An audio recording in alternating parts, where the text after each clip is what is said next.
Today I'm going to tell you how we can use loop in our workflow. Let's go. So, first we had add a trigger node.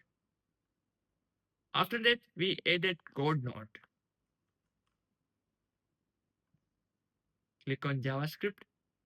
Then here, write a custom code. Here write return.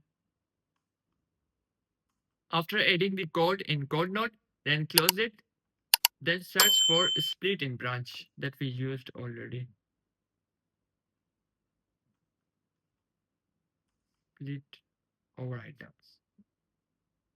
Close it. Then remove these things. This. Then add another edit field. Here, add the message value put processing.